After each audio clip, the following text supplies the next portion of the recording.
And I'm going to present to you a project that I often do with my students, which is to build and program their own robot car. Um, this is what I do this as a final project as part of a mechatronics class, where I teach students about electronics, mechanics, and programming at the same time. Um, and so this is the end result. Basically, this is a robot car that I have the students make. It's based on the Arduino, and it uses a custom robot car kit to get like the mechanical parts working with wheels and gear motors. But basically, what I have students do is hook up the Arduino to the motors to their own electronic circuit of choice, and have this robot car that they have do something interesting. It's an open-ended project. Some examples of projects that students could do or with various sensors is to make a robot car that when it bumps into a wall, it'll reverse 180 degrees, or maybe a car that will use infrared to detect obstacles ahead in its path. This particular project is pretty simple, the one I'm about to show you right now. This robot car is designed and programmed to follow light or avoid darkness, either way, based on two light sensors that are attached here in the front. I can show you how it works real quick. The robot car is supposed to move in front like that, and it's programmed to avoid avoid darkness.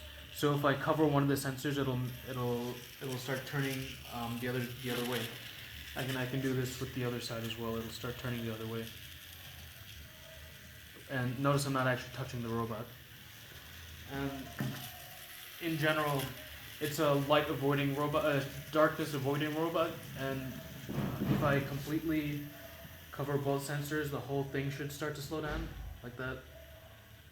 And then if it sees more light, it'll start speeding up again.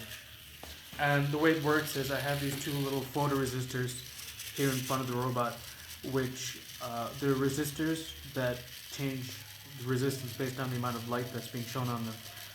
And when you hook up these resistors to an appropriate voltage divider circuit, the end result is you can get a voltage between 0 and 5 volts out of each of these sensors.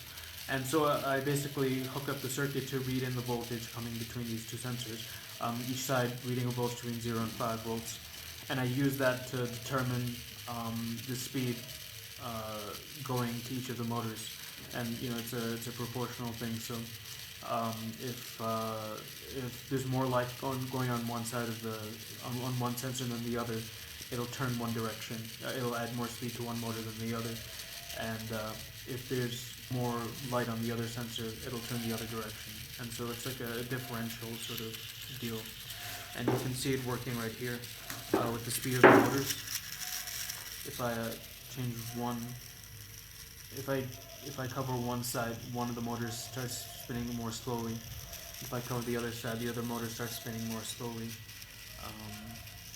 And that's basically it.